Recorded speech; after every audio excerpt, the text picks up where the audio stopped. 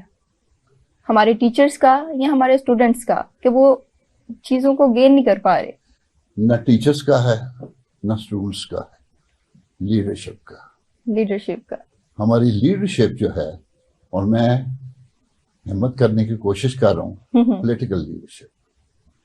ہماری جو leadership, political leadership ہے, وہ ویژنری نہیں, دورس نگاہ نہیں ہے. They cannot see the big picture. ان کا مسئلہ ہے کہ وہ اپنی ناک سے آگے دیکھ نہیں سکتے. اور ہر ایک جو لیڈر ہے, ہماری پارٹیاں جو آتی, ان کے سامنے صرف ایک موٹیو ہوتا ہے کہ اگلے الیکشن میں ہم جیت جائیں. تو وہ لانگ ٹرم جو پلانز ہیں وہ بناتے ہی نہیں. پھر دوسری بات ہے کہ وہ ٹینجیبلز پہ جاتے ہیں, وہ سافٹ سکلز کے اوپر نہیں جاتے. یعنی کہ آپ کی بات کرنے کا مقصد یہ ہے کہ لیڈرز کا افیکٹ عوام کو پڑ رہا ہے. تو لیڈرشپ ہے ہی یہ. اگر آپ کا لیڈر ٹھیک ہو جائے تو عوام ٹھیک ہو جائے گی. آپ نبی پاک صلی اللہ علیہ وسلم کو دیکھ لیں, انہوں نے کیا کیا تھا. انہوں نے کوئی ٹینجیبلز پہ کام نہیں کیا. ہی ورکڈ آن دا پیپل. انہوں نے لوگوں کے کیریکٹرز بنائے. جب کیریکٹر بن گئے تو سب کچھ ہو گیا. اور ہمارے یہ مسئلہ ہے کہ ہمارے کیریکٹر ہی خراب ہوتے جا رہے ہیں. آپ تو ابھی بچے ہو, آپ کو تو پتہ ہی نہیں اس چیز کا. ہم نے تو پاکستان کے ایک اونچے لیول پہ دیکھا ہوا ہے آج سے 50 سال پہلے, اور اب اس کو ہم نے نیچے بھی جاتے دیکھا ہے. اور آج ہمیں لالے پڑے ہوئے ہیں کہ ڈیفالٹ نہ ہو جائے. ہم بہتر تھے, ہم چائنا سے بہتر تھے, ہم انڈیا سے بہتر تھے, ہم ملائیشیا سے بہتر تھے. ملائیشیا کے لوگ یہاں پڑھنے آتے تھے, عرب یہاں پڑھنے آتے تھے, میرے کلاس فیلو تھے. اگر ہم کچھ ڈیلیور کر رہے تھے, and I am not talking of way back, I am talking 1970s, 71, 72 Bhutto کا دور تھا. اس زمانے میں لوگ آتے تھے. پھر ہمارے میں کچھ ایسے چینجز آ گئیں. اصل چینج جو آئی وہ انٹیگریٹی, کیریکٹر ہمارا خراب ہو گیا. ہمارے اندر انڈیویجولزم آ گیا. ہمارے اندر بےایمانی کو ہم نے کامیابی سمجھ لیا. اور ہم نے اپنا ذاتی پیسہ, یہ جو انڈیویجولسٹک اپروچ ہے نا, اس نے بیڑا گرک کر دیا. اچھا اگر بات کی جائے لیڈرشپ کی تو سارا مسئلہ لیڈرشپ کی وجہ سے کھڑا ہوتا ہے. یہ جو عوام ہے اس کے اندر اتنی بے ایمانی ہے, وہ تو سارا قصور لیڈرشپ پر تو نہیں جاتا نا. عوام کے اندر اتنی یہ کیسے چیزیں آتی جا رہی ہیں, بے ایمانی اور یہ ساری چیزیں, یہ سارا قصور تو لیڈرشپ کا نہیں ہے نا. بات پتہ کیا ہے, عوام میں بے ایمانی میں کتنی کر لے گا. گنجی کیا کہتے ہیں, نہائے گی کیا تو نچوڑے گی کیا. ایک پی این ہے, کتنی بے ایمانی کر لے گا. 100 روپیہ پکڑ لے گا, 200 پکڑ لے گا. اصل بے ایمانی جو کرتا ہے وہ ہمارا امیر آدمی کرتا ہے. پیسے کی جو بے ایمانی ہے وہ امیر کرتا ہے, اور جو اپنے غلط طاقت کا استعمال کرتا ہے, اختیارات کا استعمال, وہ کرتا ہے جس کے پاس اختیار ہے. آپ دیکھ لیجئے, ہمارا جتنا بیڑا غرق پڑھے لکھے بندے نے کیا ہے اتنا ان پڑھ نے نہیں کیا. ان پڑھ کیا کر سکتا ہے, وہ تو اپنا ہی گزارا کر لے. تو جو ہمارے پڑھے لکھے انٹلیکچوئل لائق فائق اور وہ بے ایمان ہیں, انہوں نے تو بیڑا غرق کر دیا. یہ نتیجہ آپ کو نظر آ رہا ہے. اس کو بھی میں آپ کو ایک کوارڈرنٹ کے طور پہ بتا سکتا ہوں. جو نالائق ہے اور کرپٹ ہے وہ عموماً جیل میں جائے گا, اور جو نالائق ہے اور آنےسٹ ہے وہ کوئی برا بھی نہیں کرے گا تو اچھا بھی نہیں کرے گا. اور جو کرپٹ ہے اور لائق ہے, یہ ہے جس نے پاکستان کو برباد کیا. اور ہمیں جو چاہیے وہ چاہیے جو لائق بھی ہو اور آنےسٹ بھی ہو. یہ کمبینیشن جو آخری میں نے بتایا نا, لائق اور آنےسٹ, وہ ہمیں مل نہیں رہا. وہ تھوڑے بہت ہیں, اگر کوئی آنے لگتا ہے تو اس کے اوپر پوری فورسز لگ جاتی ہیں کہ اس کو نیچے گراؤ, اس کو نیچے گرانے کی. ہم کسی کو آگے بڑھتا ہوا بھی نہیں دیکھ سکتے. نہیں, ہم اچھے آدمی کو آگے بڑھتا ہوا نہیں دیکھ سکتے. ہمیں اس سے خطرہ محسوس ہوتا ہے, خطرہ محسوس کہ ہوتا ہے. یہ آ جائے گا, یہ کرپٹ نہیں ہے, اور یہ ہماری کرپشن کو پکڑ لے گا اور ہمیں مارے گا. اور پھر وہ کہتے ہیں اینو نہیں آن دینا. پھر اس کے بارے میں پھر یہ کرتے ہیں وہ ساری فورسز, وہ جو آج سے پہلے ایک علیحدہ انڈیویجولی ایک پارٹی یا کوئی بندہ یا کوئی سیاستدان یا کوئی وہ کرپٹ تھا, وہ علیحدہ کرپشن کرتا تھا اور دوسرے علیحدہ کرتے تھے, ایک دوسرے کو لان تان کرتے رہتے تھے کہ وہ کھا گیا. اب ان کا دل ہوتا ہے کہ ہم ہی رہیں اور ہم ہی کھائیں. پھر ان کو جب ایک تیسری فورس نے تنگ کیا تو وہ دونوں مل گئے. انہوں نے کہا یار باریوں کے ساتھ چلو. پھر اب کیا کہ انہوں نے تیسری فورس کو بھی ملا لیا. اب ساری فورسز جو ہے نا جو نیگیٹو ہیں وہ مل گئی ہیں, نیگیٹو مل گئی. تو وہ 2-4 آپ جیسے میرے جیسے بندے غریب رہ گئے, ان کو جوتے پڑ رہے ہیں. اسی کے ساتھ ہمارے ساتھ 2 ایسے مہمان موجود ہیں جنہوں نے اتنی چھوٹی سی عمر میں ایک گیمنگ کمپنی لانچ کر دی. ایک کا جی کیا حال چال ہے آپ کے؟ سب سے پہلے تو آپ اپنے نام بتائیں, کیا نام ہے آپ کا؟ ثانیہ. اور آپ کا؟ محمد فواز. جی, ثانیہ اور فواز ہمارے ساتھ موجود ہیں جنہوں نے اتنی چھوٹی سی عمر میں ایک گیمنگ کمپنی لانچ کر دی. کیا نام ہے آپ کی گیمنگ کمپنی کا؟ راک فال گیمنگ. راک فال گیم. تو یہ کیسے آپ کے اندر ایک شوق آیا اتنی سی عمر میں ثانیہ؟ ہم بیسیکلی بزنس پڑھ رہے تھے, ساتھ میں ہم آئی ٹی بھی پڑھ رہے تھے, تو لائک اس کی جو پائتھن وغیرہ پڑھ کے کوڈنگ سیکھتے تھے, گیمز بناتے تھے, تو ہمارا انٹرسٹ ہے کہ جو ہم گیمز کھیلتے بھی ہیں ان کو ہم اس میں پٹ کریں اپنی کوڈنگ کو اور اس کو یوز کریں. تو ہم نے سوچا ایک کمپنی بناتے ہیں تاکہ ہم اس سے دوسروں کو بھی بینیفٹ کریں, اور لائک ہم بچوں کے لیے گیمز بنائیں تاکہ وہ کھیلیں, اس سے ہمیں بھی پروفٹ ہوئے گا اور ہم خود بھی ان کو کھیل سکیں گے. تو ہم نے اپنی پسند کی گیمز بنائی, اس کے علاوہ ہم نے ریسرچ کی, اور ہمیں جو گیمز اچھی لگی ہم نے ان کو بنایا. اپنی بزنس مارکیٹنگ کی جو نالج تھی اس کو پٹ ان کیا. ساتھ میں ہمارے کچھ ایک اور پارٹنر ہیں, وہ اپنی گیمنگ کوڈنگ نالج پٹ ان کرتے ہیں, وہ گیمز بناتے ہیں. تو ہم نے پھر اس طرح گیمنگ کمپنی کو فارم کیا. اچھا, لڑکیوں کا دیکھا جائے تو ان کا انٹرسٹ فیشن کی طرف ہوتا ہے. جی, فیشن کی طرف, کہ کیسے فیشن کرنا ہے, کیسی چیزوں کو کرنا ہے. آپ نے تو بالکل ہی چینج کر لیا کہ فیشن کو چھوڑ کے جو ہے نا وہ آپ نے گیمنگ کمپنی لانچ کر دی. میرے بیسیکلی 2 بھائی ہیں, بچپن سے میں ان دونوں کے ساتھ رہی ہوں, تو میں گیمز میں بھی زیادہ انٹرسٹ رہا ہے. فیشن کی طرف تھا ایک اپنا جو لڑکیوں کا ہوتا ہے, لیکن جو لڑکوں کے ساتھ رہ کے گیمز کی طرف جو شوق پڑتا تھا وہ بھی میں کھیلتی تھی ان کے ساتھ, تو میرا اس میں شوق پڑا. پھر جب کوڈنگ کرتی تھی تو مجھے اس سے بھی شوق چڑھا, تو میرا آئی ٹی اور بزنس کی طرف زیادہ انٹرسٹ تھا, اس لیے میں کمپنی کے اندر وہ پارٹ بھی زیادہ پلے کرتی ہوں. فواز, آپ بتائیں کہ آپ کا کیسے یہ شوق پیدا ہوا, یا آپ سب نے مل کر ایک پلان کیا؟ ہمیں تو یہ تھا, مجھے تو بزنس کا بہت شوق تھا, اس کو کوڈنگ کا, تو ہم نے وہ پھر یوٹیلائز کیا دونوں کو. اس کی آئی ٹی کا شوق ہے, میرے بزنس کا شوق, ہم نے اس کو جوائن کیا اور پھر اور ایک اور پارٹنر کو ایڈ کر کے ہم لوگوں نے لائک جو بھی انٹرسٹ کی گیمز ہوتی ہیں, جب وہ دنیا کے انٹرسٹ ہو, ہمارے انٹرسٹ ہو, کمبائن گیمز لانچ کی پھر ہم نے. اور اس سے یہ تھا کیونکہ پاکستان کے بھی حالات اتنے اچھے نہیں جا رہے تھے, تو ہم نے کہا ایک وہ بالرس کے بھی آئیں گے تو ان فٹ تھوڑا ڈالے گا اس میں, تو وہ تھوڑے تھوڑے کنٹریبیوٹ کرتا ہے. اچھا, جو آپ نے اپنی گیمنگ کمپنی کا نام رکھا ہے راک فال, جی, اس کا بیسک مطلب کیا اور اس کا آئیڈیا کس کو آپ نے دی, کس نے دیا آپ کو؟ آئیڈیا یہ بیسیکلی تھا ہمارے پارٹنر جو تھے ان کا ہی تھا. ان کو یہ نام بڑا اچھا لگ رہا تھا, لائک گلوبل جیسے ہوتے ہیں کمپنی, ان کو اس طرح سے لگ رہا تھا. انہوں نے بیسیکلی ہماری جو پہلی گیم تھی وہ راک فال گیمنگ کے نام سے ذرا میچ کرتی تھی, اور ہم نے پہلی گیم وہ لانچ کی تھی تاکہ ہم ٹیسٹ کر سکیں پہلے, تو ہم نے راک فال گیمنگ نام رکھا, پھر ہم اسی کے ساتھ چلے کیونکہ وہ ہمیں اچھا لگ رہا تھا اپنی گیمز کے حساب سے. اچھا ٹھیک ہے, ایک کوشچن میری طرف. ٹھیک ہے, آپ پہلے آڈینس کو یہ بتائیں کہ آپ کی پہلی ملاقات آپس میں کدھر ہوئی؟ ہم دونوں بہن بھائی ہیں. This is what I wanted کہ لوگوں کو پتا چلے کہ بہن بھائی ہے. اس کا مطلب ہے بہن بھائی مل کے بھی بڑے اچھے اچھے کام کر سکتے ہیں. عموماً ہمارے بہن بھائی تو لڑتے پڑتے ہیں نا ایک دوسرے کے ساتھ, تو this is what میں یہ کلیئر کرنا چاہتا ہوں.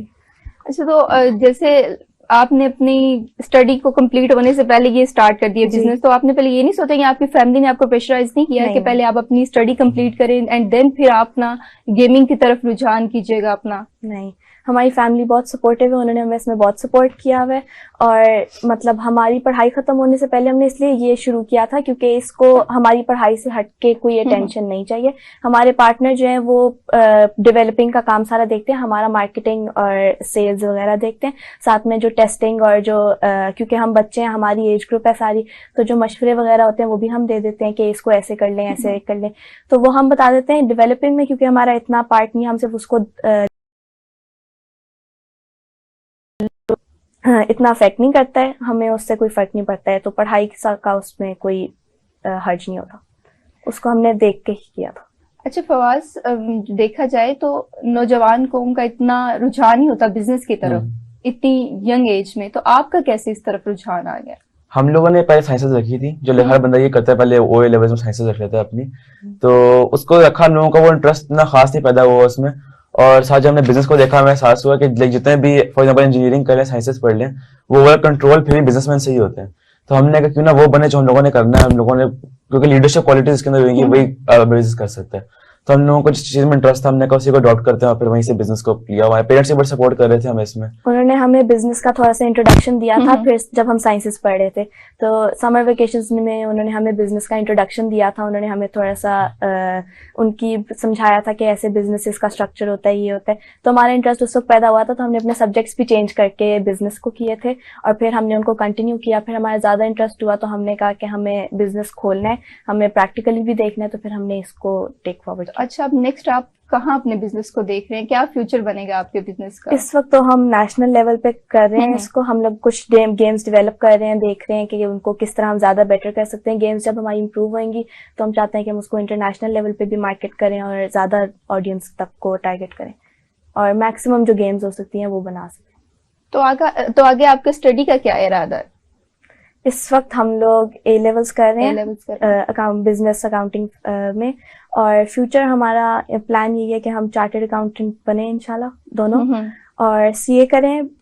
انٹرنیشنل چانس ملے گا تو ہم انٹرنیشنل جا کے بھی سی اے انگلینڈ اینڈ ویلز کریں گے, ICAW, اور پھر اس کے بعد ہم لوگ واپس آئیں گے. اور ہمارے فادر کا جو فیملی بزنس ہے ایک وہ بھی ہے ہمارے پاس, پلس ہم جو سائڈ بزنسز کرنا چاہتے ہیں جو ہمارے انٹرسٹ ہے جو ہم ابھی بھی بنا رہے ہیں وہ کنٹینیو کریں. اچھا بشارت اللہ ملک صاحب, میں آپ کی طرف آنا چاہوں گی کہ جیسے آپ کارپوریٹ ٹرینر ہیں, تو جیسے باقی ممالک میں ترقی ہے, ہمارے یہاں پہ اتنی ترقی کیوں نہیں ہے؟ ہم لوگ کتابیں ان کی پڑھتے ہیں, ہم ساری چیزیں ان کو دیکھتے ہیں, ان کو کاپی کرتے ہیں, لیکن ہمارے اندر وہ چیز کیوں نہیں آ رہی؟ پہلی تو بات یہ ہے کہ جیسے بچے بتا رہے تھے کہ ماں باپ نے بھی سپورٹ کیا, والدین کے جو ہیں وہ چارٹرڈ اکاؤنٹنٹ ہیں خود, اور ہی از اے اوپن مائنڈیڈ پرسن, اور وہ ان کو گائیڈ بھی کر رہے ہیں. دوسری بات یہ ہے کہ جنرلی میں اپنی کلاسز میں جو BBA وغیرہ کر رہے ہوتے ہیں بچے, ان کو ایک بات کہتا ہوں کہ جو بچہ سائڈ پہ تھوڑی سی انکم, چاہے اپنے کوکو کولا پینے کے لیے یا تھوڑا بہت اپنا خرچہ چلانے کے لیے 10-20 ہزار کمانا شروع کر دینا, وہ سکسیسفل ہوتا ہے. اور وہ جو کہتے ہیں جی ہم پڑھ رہے ہیں اور پڑھ کے تو پھر یہ ہوگا, تو پڑھ کے بھائی ایسے نہیں ہوتا. جس نے کرنا ہے, اور جو پریکٹیکل نہیں کرتا وہ کامیاب نہیں ہوتا. اور ہر وقت یہ جو تھیوریٹیکل بیسس پہ بات ہم کرتے ہیں نا کہ جی ہم پہلے پڑھ لیں پھر ہم کوئی نوکری لے لیں پھر نوکری کے اندر ہم کوئی اچھی نوکری لے لیں, بھئی نوکری کیوں لے لو, یہ ہماری شادی اچھی جگہ ہو جائے یا کوئی, یہ عجیب قسم کا ہمارے آبجیکٹیوز میں فرق ہے. یہ بچے جو کر رہے ہیں this is sort of an ideal thing کہ ایک سائڈ پہ کر رہے ہیں اپنی جو اسٹڈیز ہیں اس کو وہ نہیں ہونے دے رہے, ڈیمیج نہیں ہونے دے رہے, اپنا کام جو پڑھائی والا کر رہے ہیں لیکن ساتھ یہ کام کر رہے ہیں. اس سے کوئی کنسرن نہیں کہ اس وقت یہ پیسے کتنے کما رہے ہیں, تھوڑے کمائیں زیادہ کمائیں, لیکن ایک گرائنڈ میں سے گزر رہے ہیں, ایک مل سے گزر رہے ہیں, ان کو پتہ چل رہا ہے کہ دنیا میں ہوتا کیسے. تو اس طرح کی جو ہمارا انوائرمنٹ ہم کریٹ نہیں کر پا رہے. دوسرا آپ کا جو کوشچن تھا کہ ہم کیوں فیل ہو جاتے ہیں اور باہر کے لوگ کیوں, ایون کہ ہم بکس بھی ان کی پڑھتے ہیں, بکس بھی پڑھتے ہیں, مثالیں بھی ان کی لیتے ہیں, اور یہی غلطی. میں آپ کو بتاؤں, ہم کوٹلر کی کتابیں پڑھاتے ہیں مارکیٹنگ کی, جو میں پڑھاتا ہوں میں اس کی بات کر رہا ہوں, اور انہوں نے تھوڑی سی ادھر کے انڈیا پاکستان کے اس میں بھی بنائی ہیں, لیکن جنرلی ایگزامپلز ان کی ادھر کی ہیں. اور ہر ایگزامپل ان کو سمجھ, آپ بچوں کو میں کہہ دوں یہاں پہ جیسی پہنی نہیں یہ کیا, یا وہاں پہ وہ جو دوسرے ان کے سٹورز ہیں نارڈ اسٹرام ہے اور یہ وہ, people do not get an idea کہ یہ ہے کیا. ہم تو چھوٹی چھوٹی دکانوں والے ہیں, اب تھوڑے بہت وہ بن گئے ہیں, مالز بن گئے ہیں, تو ہمیں پتہ چلا ہے کہ بھی ایسے بھی ہوتا ہے, لیکن ان کے ساتھ ابھی بھی ہم کمپیئر نہیں کرتے. ہمارے ایشوز اور ان کی ایشوز میں بڑا فرق ہے. ہمارا سب سے بڑا ایشو جو ہے وہ جو ہماری کوئی کتاب بھی نہیں ہے, نہ کورس ہے, نہ ہم پڑھاتے ہیں, وہ یہ ہے کہ ادھار کیسے دو. اب میں نے ایک بڑے پروفیسر کے سامنے کہہ دیا کہ جو ادھار, ان کو سمجھ ہی نہ آئے میں کیا کہہ رہا ہوں. انہوں نے کہا جی, میں نے کہا جی میں کہہ رہا ہوں ادھار کیسے دیں. واٹ؟ اب وہ کہتی ہے اس کو کریڈٹ ہی بولو. اور بھئی آپ نے دینا ادھار ہے تو اس کو کریڈٹ ہی بولنا کیوں ضروری ہے؟ آپ یہاں کی لینگویج تو استعمال کرو. when you are giving credit you have got to retrieve it. اور یہ پوری سائنس ہے. اب یہ سائنس پہ کوئی کتابیں مجھے نہیں ملی, شاید کوئی ہوں. یہ کیا ہے, یہ ایشو ہمارا ہے, یہ امریکہ کا نہیں ہے نہ دبئی کا. کیوں کہ وہاں پہ کریڈٹ اس طرح ہے ہی نہیں.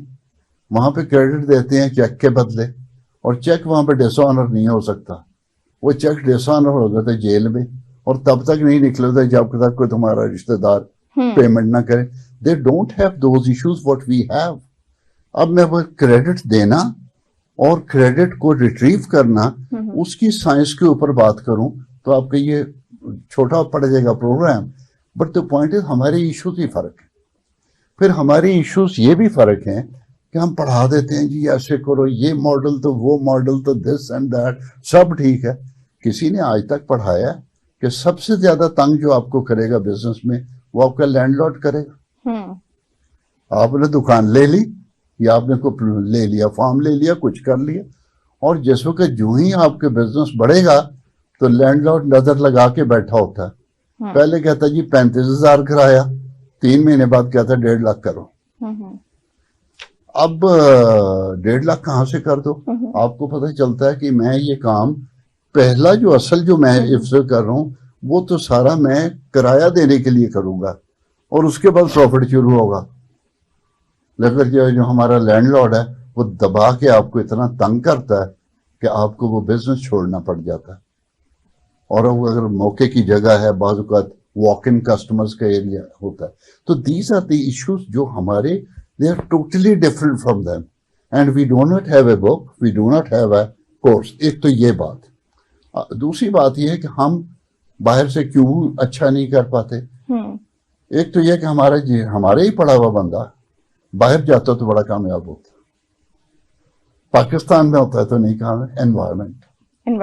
انوائرمنٹ وہ میں نے کہا نا ادھار کا انوائرمنٹ. رولز پاکستان میں کاپی نہیں کر سکتا, وہ رولز باہر جا کے کاپی کر لیتا ہے. باہر چونکہ آرگنائز چیزیں ہیں, سسٹمز ہیں, اور وہاں پہ اس کو خود تگودو نہیں کرنا پڑتا. یہاں پہ جب ادھار دے دیں, جیسے میں لفظ ادھار استعمال کرتا ہوں تو لوگوں کو سمجھ نہیں آتی, وہ کہتے ہیں اس کو کریڈٹ بولو. چلو کریڈٹ بول دیتا ہوں بھائی, اس کریڈٹ بولو یا ادھار بولو.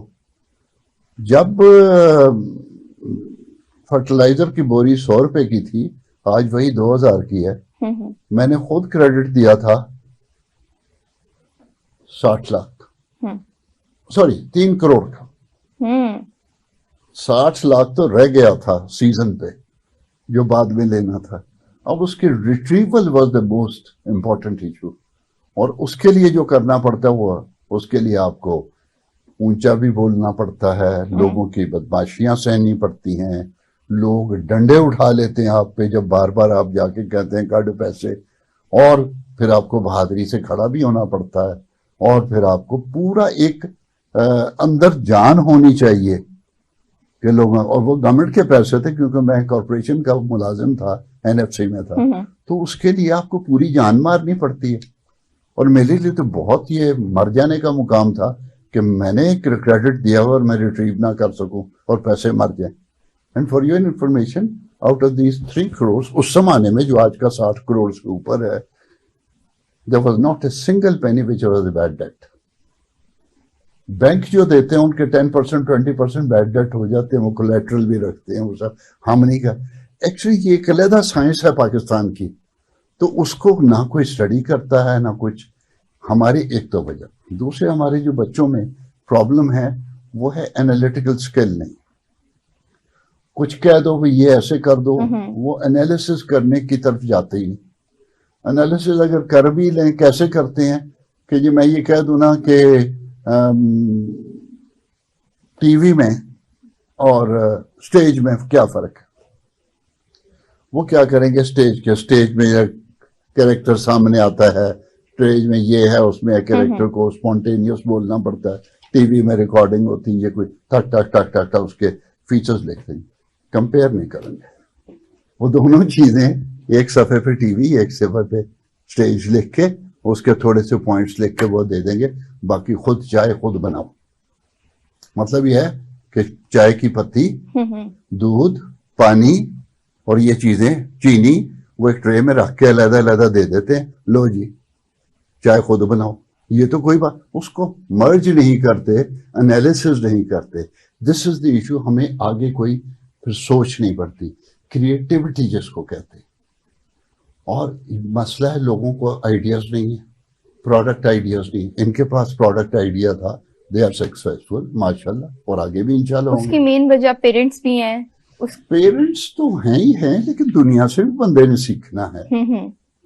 ہر چیز تو نہیں ہے. یہ luckily they have got good parents جو پڑھے لکھے ہیں, سب چیزیں, چارٹرڈ اکاؤنٹنٹ فادر, تو اس کی ایک وجہ انوائرمنٹ بھی بڑا فرق ہوتا ہے.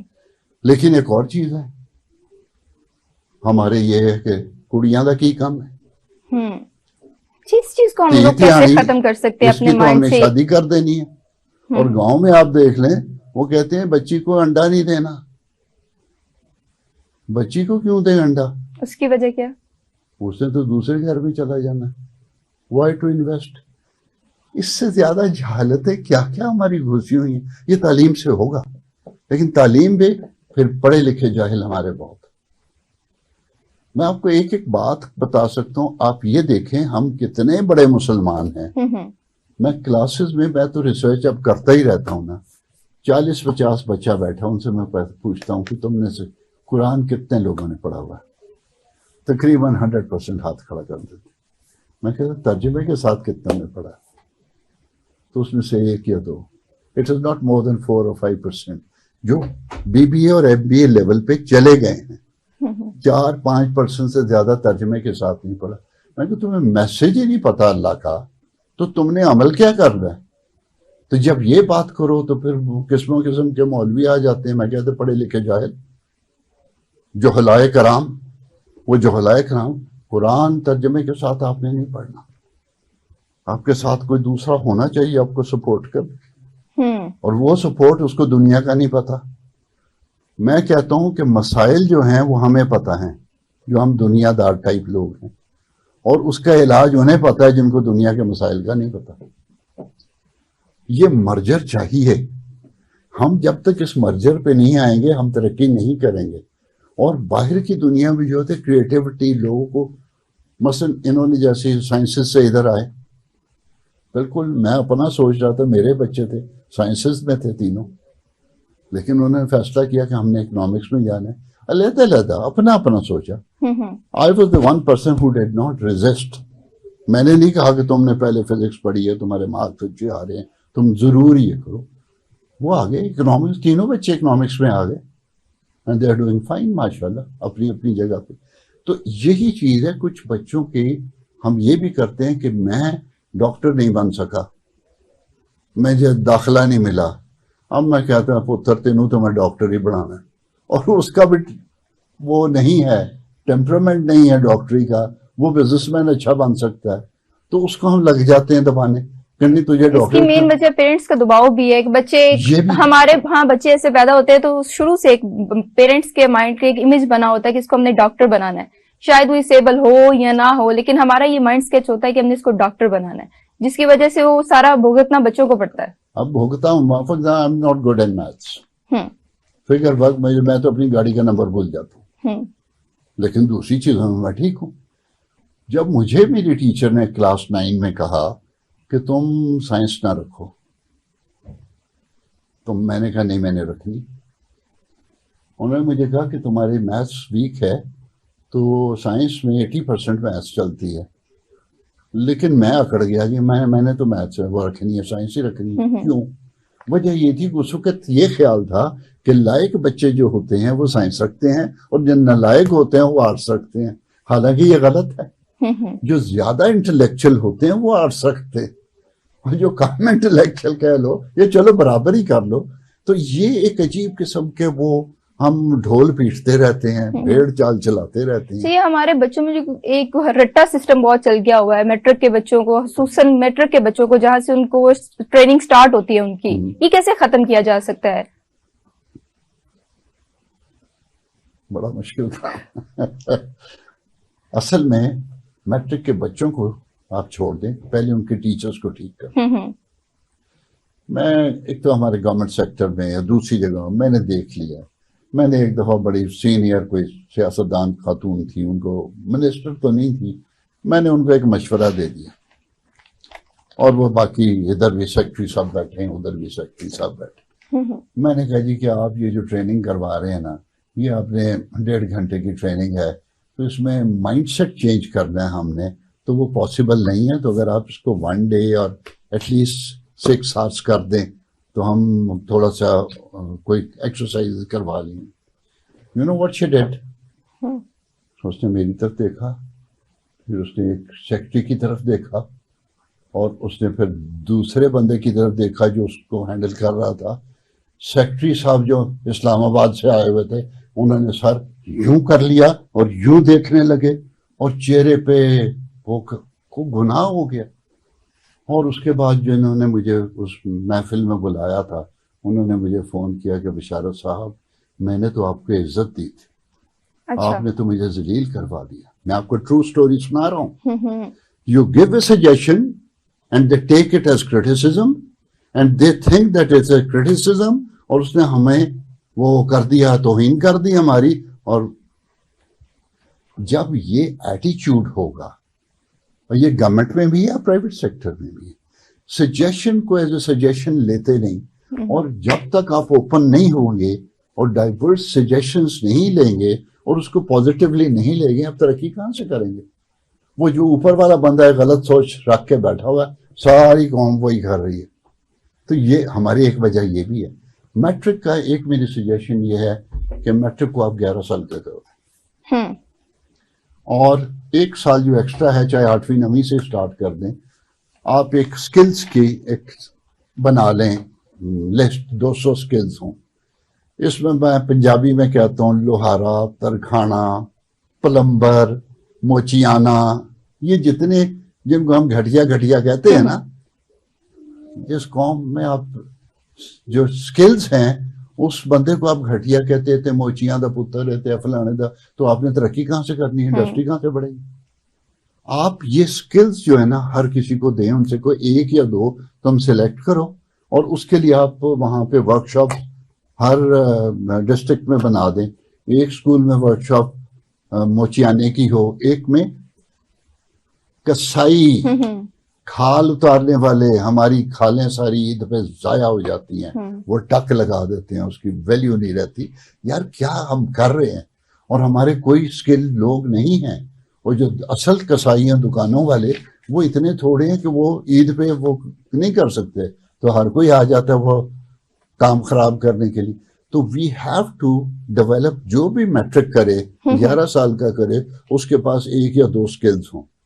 تو آپ کے یہاں پہ ہاں اچھا, اب لوگ کہیں گے اب تو وہ میٹرک میں ایک سسٹم آ گیا کہ پچھلے 10 سال کے جو پیپرز ہوئے ہیں وہ ایک ماڈل پیپر بنا دیا جاتا ہے اور رٹا سسٹم لگا دیا جاتا ہے, اور انہیں پتہ ہی نہیں ہوتا کہ بک میں کیا ہے, ان کو نیومیریکلز نہیں کرنے آتے, انہیں کچھ چیز کا نہیں ہوتی کہ کرنا کیسے ہے. اب میں نے جو ٹیچرس میں نے 20-25 ہزار آئی ڈونٹ نو کتنے تھے ان کو ٹریننگ دی ہوئی ہے بڑی ایکسٹینسولی.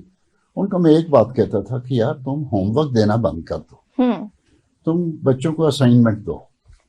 8ویں کے بچے کو کہو کہ تم جا کے یہ پتا کرو کہ ایک بھینس زیادہ دودھ کیسے دے, یا گائے زیادہ دودھ کیسے دے. اب وہ بچہ کہے گا جی مجھے کیسے پتا چلے گا, اسے کہ جا کے اپنے ماں باپ سے پوچھو. ماں باپ کا تجربہ نہیں ہے بھینس یا گائے کا, وہ کہے گا فلانے چاچے کو جا, فلانے تائے کو جا. محل گاؤں میں جیسے ہوتا ہے جس کے پاس بھینس ہے اس کے پاس چلے جاؤ, یا گائے ہے اس کے پاس چلے جاؤ, اس سے کہو, اور وہ بچہ اپنے بھی جو بھی آبزرویشن ہے وہ لکھ کے لے آئے. یہ اسائنمنٹ, اس کو مائنڈ اپلائی کرنے کی عادت پڑ جائے گی. ہم کیا کہتے ہیں کہ کتاب کا صفحہ نمبر 57 اور پیرا نمبر 1 یا 3 یہ دوبارہ لکھ لو اور رٹا لگاؤ یاد کر کے, تو یہ تمہاری تیاری ہوگی. اس طرح پہ کریٹیوٹی نہیں ہوگی, گروتھ نہیں ہوگی. آپ لوگوں کو پریکٹیکل چیزوں پہ لگائیں. میں نے ابھی ایک مثال دی ہے, تو ہر ایریے میں آپ کر سکتے ہیں, لیکن کوئی سننے والا نہیں ہے. یہ تو آج آپ کے سامنے میں بول رہا ہوں. اگر یہ سجیشن میں کسی گورنمنٹ سیکٹر میں دے دوں تو وہ برا بنا جائیں گے, اور ایک دفعہ میں دے چکا ہوں نا. سجیشن ہی سمجھیں گے وہ نہیں, کریٹیسزم, اور کریٹیسزم گناہ, اور اس خاتون کے اختیار میں نہیں تھا, ورنہ وہ مجھے جیل میں بھیج دیتی. کہ اس کی ضرورت کیسی ہوئی کہ مجھے ایسے. اور جو سیکرٹری صاحب ایک کوئی ادھر سے آئے ہوئے تھے, جس طرح انہوں نے سر میں اڑا کے نیچے کر کے انہوں نے کیا, میں دیکھ رہا ہوں یار یہ کیا بندے ہیں. بڑا افسوس ہوا, اور میں کسی حد تک مایوس ہوا کہ یار یہ کیسے ہوگا. لیکن we can do something. بڑے بچے نئے, لیکن تھوڑا سسٹم بدلیں, چیزیں ٹھیک کریں انشاءاللہ تعالی. اسی کے ساتھ چھوٹی سی بریک کے بعد دوبارہ ملتے ہیں. Please stay tune.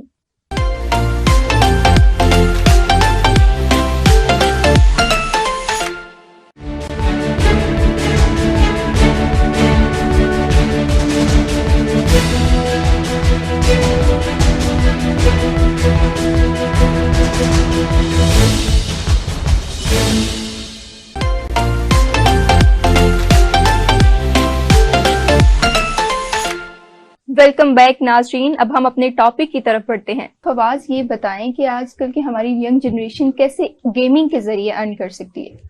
اس میں یہ ہے کہ اب مائنڈ سیٹ چاہیے ہوتا ہے, آپ کو لیڈرشپ آنی چاہیے نمبر 1. دوسرے انوویٹر مائنڈ سیٹ ہونا چاہیے. آپ کو دنیاوی جو ٹرینڈز آ رہے ہیں اس گیمس کو فوکس کرنا چاہیے موسٹلی. جیسے اگر دنیا میں مختلف ٹرینڈز ہر وقت نئے نئے گیمز انوویٹ ہو رہی ہوتی ہیں, لوگوں کے شوق بدلتے رہتے ہیں, تو اس کو کوپ کرنا ہوتا ہے. آپ کو اس طرح سے گیمز بنانی پڑتی ہیں انٹرنیشنل اسٹینڈرڈ کی, اور بس جتنا تھا مارکیٹ کر لیں گے اس کو آپ, اتنے اچھے آپ کو ریونیو ملنا شروع ہو جائے گا. بس اپنے انٹرسٹ کو آپ جتنا اچھا امپلیمنٹ کر لیں گے اتنا اچھا آپ کو گین ملتا رہے گا. تو اسی کو اچھا, یہ آپ کو جب اپنی گیمنگ کمپنی اسٹارٹ کی تو آپ کو اپنا فیملی سپورٹ فل ملا؟ 100%. ہم لوگوں کو اس سے پہلے بھی ہمارے پیرنٹس تھے نا, وہ بزنس کے بارے میں بڑا پڑھاتے تھے, لائک ابھی بزنس کافی بزنسز کا انٹروڈکشن دیا, فارمز تک کا, پولٹری فارم, سارے فارمز کا تک کا انٹروڈکشن دیا انہوں نے ہمیں. تو اس سے پھر جب ہمارے اس میں بھی انٹرسٹ آیا تو وہ ہمیں انویسٹمنٹ دینے کو بھی تیار تھے, ہمیں ماڈل سپورٹ بھی انہوں نے دی, ساتھ میں وہ مشورے بھی دیتے تھے کہ اس مارکیٹ کرنی ہے تو ایسے کر لو, کیونکہ ان کا ایکسپیرینس زیادہ ہے ہم سے, تو وہ مشورے دیتے تھے, آگے وہ ہمیں چھوڑتے تھے فیلڈ ورک کے لیے کہ آپ ایسے کرو. تو اس میں ہمیں ان کی کافی سپورٹ تھی. جیسے آپ نے گیمنگ کمپنی لانچ کی تو لوگوں کی اپنی رائے ہوگی کہ پتہ نہیں اس میں ارن کیا جا سکتا ہے یا نہیں کیا جا سکتا, تو آپ اس میں ارن کر سکتے ہیں, اچھا خاصا ارن کر سکتے ہیں. اب وہ ڈیپینڈ کرتا ہے آپ کی آڈینس کے اوپر. اگر آپ پاکستانی آڈینس کو ٹارگیٹ کرتے ہیں تو یہاں پہ ایک پورا سسٹم ہوتا ہے ان کا, جہاں سے گوگل کو ریونیو ملتا ہے وہ آگے فارورڈ کرتا ہے تھوڑا پرسنٹیج اپنے ڈیولپرس کو. تو پاکستان کے اندر کمپیریٹیولی کم ہے ورلڈ وائڈ انٹرنیشنل لیول سے, لیکن ان جنرل دیکھا جائے تو اچھا خاصا پیسے مل سکتے ہیں آپ کو اگر آپ اس کو رائٹ طرح سے مارکیٹ کریں اپنی گیم کو. فواز, آپ کی مزید مصروفیت کیا ہیں؟ گیمنگ کے علاوہ آپ کے اور کیا شوق ہے؟ میں اسپورٹس میں کافی انٹرسٹ ہے, میں کرکٹ کافی فالو کرتا ہوں اور خود بھی کھیلتا ہوں, اور دوسرا میں پڑھائی وغیرہ. کوئی کرکٹ اکیڈمی وغیرہ جوائن کی ہوئی ہے یا ویسے ہی آپ کھیلتے ہیں؟ نہیں, ہماری اپنی اکیڈمی ہے. اچھا. تو وہاں پہ ایسے جاتے ہیں, وہیں پہ کھیلتے ہیں سر. پھر تو آپ اچھے ٹرینر ہوں گے, ٹریننگ اچھی کر لیتے ہوں گے اپنی اکیڈمی سے. میں خود ہی سیکھتا ہوں, ٹریننگ تو نہیں کرتا ابھی تو مطلب, لیکن اچھا کھیل لیتا ہوں. اچھا کھیل لیتے ہیں. اچھا ثانیہ, آپ کا کیا شوق ہے گیمنگ کے علاوہ؟ گیمنگ کے علاوہ زیادہ میرا میڈیا میں انٹرسٹ ہے, اس لیے میں مارکیٹنگ وغیرہ زیادہ کرتی ہوں اس کی. ایک تو سوشل میڈیا یہ نہیں کہ مطلب جو انسٹا وغیرہ ہوتا ہے, سوشل میڈیا سرچ کرنا, وہ مارکیٹنگ اینڈ اسٹف ایک اس کے اندر ہے. ساتھ میں جو فزیکل ایکٹیویٹیز ہے, مجھے سوئمنگ, بیڈمنٹن, بائسیکل, وہ سارا کچھ بہت پسند ہے. اور اس میں سے سوئمنگ میں سب سے زیادہ فیوریٹ ہے میری. فیوریٹ ہے تو آپ کر لیتی ہیں؟ اچھی سوئمر ہے آپ؟ جی, خود ہی سیکھی تھی ویسے. خود ہی سیکھی تھی؟ ٹھیک ہے. اسی کے ساتھ میں بشارت اللہ ملک کے سے سوال پوچھتی ہوں دوبارہ, کہ آپ نے جو کہا کہ میٹرک میں ایک ایکسٹرا اور سال لگنا چاہیے تاکہ بچوں کو سکھایا جائے کہ پلمبر کیا ہوتا ہے, کیسے بنا جا سکتا ہے, اس کی وجہ کیا ہے کہ بچے پلمبر بنیں گے میٹرک کے بعد؟ عموماً ایسی بات کی جائے تو لوگ یہی الزام لگاتے ہیں کہ آپ, ہم تو کہتے ہیں انجینئر بنے تو آپ ان کو ڈاکٹر بنے, انجینئر بنے, آپ پلمبر بنیں گے. یہ ان کا تو ہے. بات یہ نہیں ہے, جو پلمبر بنے گا نا وہی انجینئر بنے گا. سارے نہیں بنیں گے, لیکن کسی کے پاس کوئی اسکل ہوگی. کوئی پلمبر بیسک بنے گا, کوئی سپروائزر لیول کا پلمبر بن جائے گا جیسے وہ ایسوسیٹ انجینئر کہتے ہیں, اور پھر ایک کوئی انجینئر بن جائے گا. لیکن ان کو ایک آئیڈیا ملے گا کہ یہ فیلڈ ہے اور اس میں جس کا جدھر انٹرسٹ ہوگا وہ نکل جائے گا, and they will excel in that. تو اس صرف بات پلمبر کی نہیں ہے. جوتا بنانا یہ اتنی بڑی اسکل ہے, آپ اتنا بڑا کام کر سکتے ہیں. باہر کی دنیا انتظار میں آپ چمڑے کی چیزیں ان کو بھیجیں, اور ہم یہاں پہ ہمارے پاس اسکلفل لوگ ہیں. اچھا, اب یہ دیکھیں کہ ابھی ہم بہت زیادہ کمی کے باوجود, ایک میرے دوست ہیں فٹ لیب والے, میں نے ان سے وسیم سے بات کی. میں نے کہا یار چائنا چھا گیا ہے ہر چیز پہ, اور جوتے میں بھی وہ چھا گیا. تو اب ہم کیا کر رہے ہو, تم کیا کر رہے ہو, تم کیا کر رہے ہو, تمہارا کام کیسے چل رہا ہے؟ انہوں نے کہا کہ چائنا چھا گیا ہے لیکن سستے جوتے میں چھا گیا. یہاں پہ اکانومی آف اسکیل کی وجہ سے وہ سستا. کہتا ہے جو ایکسپینسو جوتا ہے اور فیشن ویئر ٹائپ ہے, جو اصل میں جس کی ویلیو ہے, اس میں ہم ہی آگے ہیں, وہ نہیں ہے. کیونکہ بہت ساری چیزیں جو ہم اپنے ہاتھ سے کرتے ہیں ان کے پاس نہیں. چائنا نے بڑی کوشش کی کہ کسی طریقے سے کہ جو فٹ بال ہے اس کا آخری ٹانکا لگا دے. وہ ہاتھ سے بنتا ہے اور ہاتھ سے وہ نے مشینی بنانی شروع کر دی ہے, لیکن وہ جو 64 اس کے نا ٹکڑے ہوتے ہیں جوڑنے, اور اس کا آخری ٹکڑا جوڑنا سب سے مشکل ہے کیونکہ اس کو الٹا کر کے جوڑا جاتا ہے. تو آخر میں وہ سیدھا کر کے جوڑنا ہے کہ اس کے اور کوئی رستہ نہیں. تو آخری جو ٹانکا ہے یا آخری جو اس کا ٹکڑا ہے وہ لگانا سب سے مشکل ہے, اور وہ ایکسل نہیں کر سکے. وہ ہمارے پاس سیالکوٹ میں بندے, اور بہت ساری چیزیں ہیں جہاں ہم ایکسل کرتے ہیں. اور یہ جو ہے کہ یہ ڈر نہ رکھیں کہ ہم مستری بنا دیں گے تو انجینئر نہیں بنیں گے, ہم کمپاؤنڈر بنا دیں گے تو ڈاکٹر, انہی میں سے نکلے گا. اور بلکہ وہ جو ہوں گے ان کو جو پریکٹیکل ایکسپیرینس ہوگا نا ہاتھ سے کام کرنے کا, وہ بہتر لوگ ہوں گے. اور میں نے دیکھا ہے کہ بہت سے ڈاکٹر آصف چودھری تھے UCH میں نے دیکھا کہ جس وقت پلسٹر کرنا ہوتا ہے کسی کو, وہ آرتھوپیڈک سرجن تھے, تو پلسٹر کرنا ہے تو پلسٹر وہ کمپاؤنڈر یا لوور لیول کے بندے سے نہیں کرواتے تھے, وہ خود کھڑے ہو کر کرتے تھے. وجہ کہ وہ پلسٹر ایک بڑی چیز ہے کہ اس کی ہڈی چڈی سیدھی رہے. تو بات یہ کہ if you don't know how to do the things with your own hands, اور آپ بڑے لیول کے ڈاکٹر یا انجینئر یا کچھ بھی بن گئے, تو آپ اتنے کامیاب نہیں ہوں گے جو اپنے ہاتھ سے کھڑے ہو سکتے. ڈاکٹر بشیر تھے نیورو سرجن, وہ 18 گھنٹے کھڑے ہو کے آپریشن کرتے تھے, اور دنیا کے سب سے مشکل آپریشن ہے یہ والا نیورو سرجری سب سے مشکل ہے, کیونکہ ذرا ادھر سے ادھر ہاتھ ہو گیا تو بندہ پیرالائز ہو جاتا ہے. تو وہ اپنے وقت میں بڑے کامیاب تھے. The thing is you have got to do things with your own hands also. صرف بات یہ ہے کہ ہم کریٹیوٹی ہماری خراب ہو گئی. آپ کریٹیو لوگ پیدا کریں اور نئے آئیڈیاز کو اپریشیٹ کرنا سیکھیں. اور ہمارا یہ مسئلہ ہے کہ ہم جب کسی کو کوئی بندہ نیا آئیڈیا دیتا ہے تو ہم اس کو ریڈیکیول کرتے ہیں اور تماشا لگاتے ہیں. ماں باپ بچوں کا ریکارڈ لگاتے ہیں. جن کے ماں باپ بچوں کا ریکارڈ نہیں لگاتے اور ان کو انکریج کرتے ہیں وہ یہاں آج بیٹھے ہیں. اور جن کے ماں باپ بچوں کو تینوں کی پتا وہ چھاڑو موٹیویٹ کرنا چاہیے بچوں کو. یہ بچہ ہے بچے نو کی پتا. یہ جو لینگویج ہے ہماری تو بچہ بالکل ٹھوس ہو جاتا ہے. کانفیڈینس بنتا ہی نہیں. ہمیں اپنے ایٹیٹیوڈز پہ بڑا کام کرنا چاہیے. بیسکلی پیرنٹس ہی بچوں کو کانفیڈنٹ کرتے ہیں تاکہ وہ آگے بڑھ سکیں. میں چاہتی ہوں کہ آپ نے جو میرے ساتھ بیک سٹیج ایک وہ معاملہ ڈسکس کیا شادہ نامی لڑکے کا, تو آپ وہ میری آڈینس سے آپ ڈسکس کریں تاکہ میری آڈینس مزید موٹیویٹ ہو. اچھا, یہ شادہ یہ کیس ہے. شادہ اصل نام تو اس کا شاید ارشاد ہے. اور یہ ایک بچہ تھا چھوٹی عمر کا, اس کے پلے کچھ نہیں تھا. تو وہ جہاں کام کرتا تھا وہ جو مستری تھا, جس طرح چھوٹے بچوں کے ساتھ ڈیل کرتے ہیں, تو اسے کچھ نہیں ملتا تھا. اور وہ کیا کرتا گھر میں بھوک یہ وہ. اس کو جنہوں نے یہ سٹوری سنائی, میں نے نہیں کیا, لیکن انہوں نے اس کو نا 2-3 ہزار روپے کا نا ایک موبائل فون لے دیا اور اسے کہا کہ موبائل فون اپنے پاس رکھو اور تمہارے پاس سائیکل موٹر سائیکل ہونی چاہیے کہ جب کسی کی گاڑی خراب ہو کچھ ہو تو وہ تمہیں فون کرے تو تم بھاگ کے اس کی جا کے گاڑی ٹھیک کر دو, یا اس کو روڈ وردی ایک دفعہ کرو چلا کے وہ وہاں پہ. اب وہ ساتھ کچھ لوگوں کو کہہ بھی دیا کہ یار یہ بچہ, ہی اسٹارٹیڈ ود دیٹ. اب اس کی اپنی ورک شاپ ہے.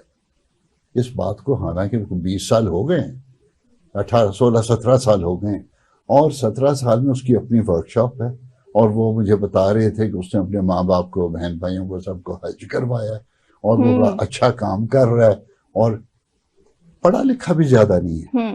لوگوں کو انیبل کرنے کی بات ہے, سپورٹ کرنی. اچھا, ایک اور چیز آپ کو بتاؤں, جس وقت بھی آپ بچوں سے بات کریں, اسٹوڈنٹ سے بات کریں, وہ ایک مایوسی کریں, وہ جی کیا کریں, کیپٹل نہیں, پیسے نہیں. اب ان کے ماں باپ نے سپورٹ کی ہے پیسوں سے ان کی, لیکن کتنے کروڑ روپے دیے انہوں نے, کتنے لاکھ دیے, کچھ ہزاروں میں دیا ہوگا. اور جو ہزاروں میں کام سٹارٹ نہیں کر سکتا نا, وہ کروڑوں میں بھی نہیں کرے گا. سب سے ان امپورٹنٹ ایریا جو ہے نا, وہ کوئی بھی بزنس سٹارٹ کرنے کا ہے, وہ capital. Ideas are more important. ان کے پاس کیا چیز ہے, آئیڈیا ہے, اور آئیڈیا پہ چل رہے ہیں. پیسے تو آ جاتے ہیں. جن لوگوں کے پاس پیسے کروڑوں ہیں, آئیڈیا نہیں ہے, وہ کروڑوں روپے ضائع کرتے ہیں. جن کے پاس آئیڈیا ہے, پیسے کروڑوں نہیں ہیں, ان کے پاس پیسے آ جاتے ہیں. اور یہ بات ایک یہ بھی مائنڈ سیٹ چینج کرنے کی ضرورت ہے. اور یہ جنرلی مجھے تو پتا ہے, بچوں کے ساتھ میرا ڈیل کرتا رہتا ہوں, ہر بندہ ایک ہی چیز میں پھنسا ہوا ہے کہ جی کیپٹل نہیں ہے, فلانا کام. اچھا, کسی ملک سے بات کریں, کوئی لون لے لیں, چائنا سے بات کریں, وہ یار 10-20-50 لاکھ روپیہ لگنا ہے, تم نے ایک پارک بنانا ہے, چائنا سے بات کرنے کی بات کر رہے ہیں. یہ جو آپ کا ہے نا, یہ سگیاں پل کے ساتھ یہ وہ ایک پارک بنا ہے, اس پارک کے اوپر جس لڑکے کے ماں باپ کی زمینیں وہ لے رہے تھے, تو اس نے کہا جی کام رکا ہوا ہے, کیپٹل نہیں ہے, سنا ہے چائنا سے بات کر رہے ہیں. میں کہا پیسے کتنے لگیں گے, کچھ کروڑ. میں کہا تمہیں شرم نہیں آتی یہ بات کرتے ہو؟ تم ڈیفینس میں کوٹھی 10 کروڑ کی لے لیتے ہو, اور 10 کروڑ میں تم پارک نہیں بنا سکتے جس سے تمہیں انکم بھی آنی.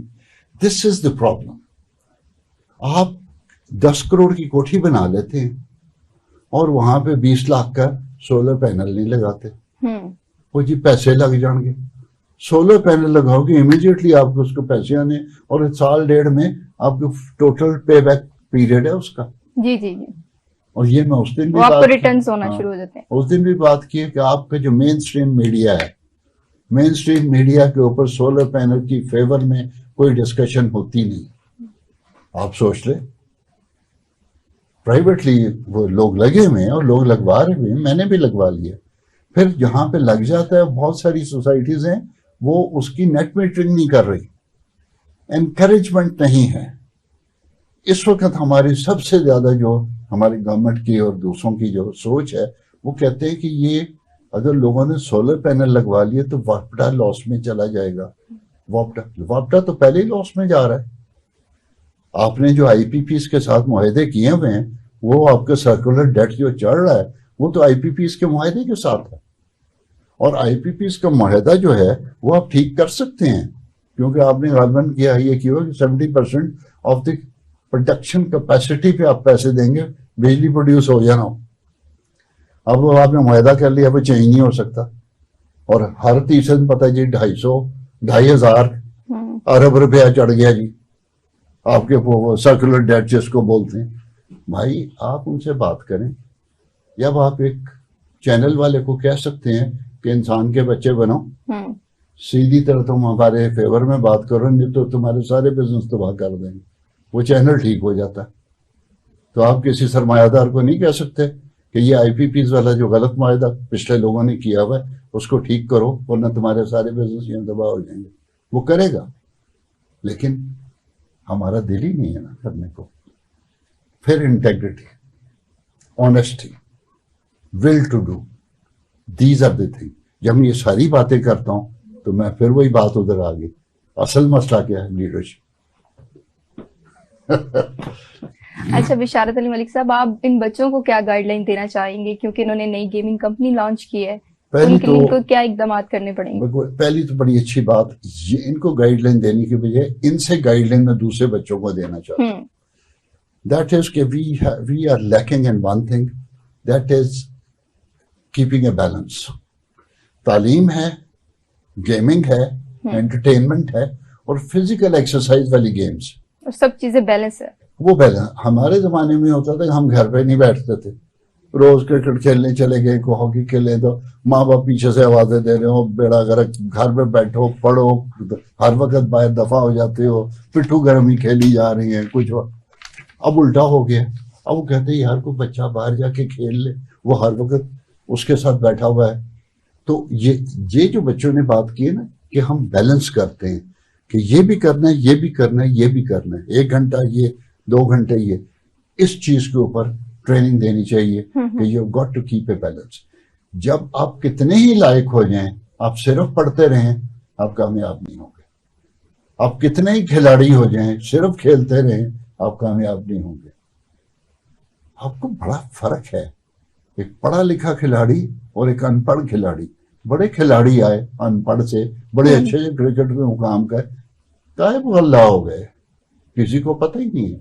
جو سب پڑھے لکھے کھلاڑی تھے وہ ایک وہ رمیز راجہ تھا, رمیز راجہ اس کا نام بنا, کمنٹری کرتا تھا, اور اس کے اسی طرح 1-2 اور نام میں ان کے کھلاڑیوں کا نام لوں گا تو آپ کے پر جلنے شروع ہو جائیں گے. تو بات یہ ہے کہ ہمیں یہ دیکھنا ہے کہ education, games and this ideas and social media and little business for children of this age. یہ 16, 17, 18 سال کے بچہ کوئی کام کر رہا ہوگا وہ زندگی میں کامیاب ہوگا انشاءاللہ. اچھا ثانیہ اور فواز, آپ ینگ جنریشن کو کیا پیغام دینا چاہو گے؟ پہلے تو ثانیہ آپ بتاؤ.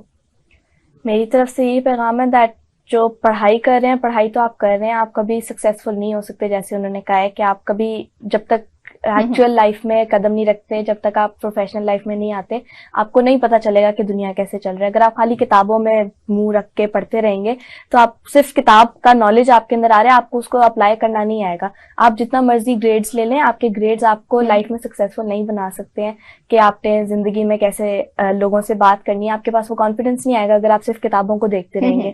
کتابوں سے بات کرنے سے آپ کے پاس دوسروں سے بات کرنے کا کانفیڈینس نہیں آئے گا. تو آپ کو باہر جا کے دوسروں سے بات کرنی آنی چاہیے, ڈیلنگ کرنی آنی چاہیے. تو اس میں ان کو لانا چاہوں گی کہ آپ صرف پڑھائی نہ کریں, آپ کے گریڈز آپ کو کہیں نہیں لے کے جائیں گے اگر آپ کے پاس باہر کا نالج نہیں ہوگا. تو بس. اور فواز آپ کا کیا میسج ہے؟ میں یہ میسج دوں گا کہ آپ لوگ جو بھی آپ کو آئیڈیا آتا ہے نا اس پہ ورکنگ پوری کر کے منائے لوگوں کو, کہ آپ کے پیرنٹس کو منائے, سب کو منائے کہ کام کریں, آپ کو ہیلپ کریں اس کے اندر, یا اگر کوئی ہیلپ نہیں کرتا خود ہی شروع کر دیں, کیونکہ ایک آئیڈیا ہی ہوتا ہے اس کو لے کے آگے ترقی کرتے ہو. تو بس وہی آئیڈیا کے اوپر کام کرو اپنے. تو بشارت علی ملک صاحب, آپ کا کوئی ان بچوں سے سوال, کیونکہ انہوں نے نئی کمپنی لانچ کیا اور ہماری ینگ جنریشن آج کل کی بہت تیز ہے, اگر سکھاتی ہے اپنے بڑوں کو, تو آپ کا کوئی ان سے سوال؟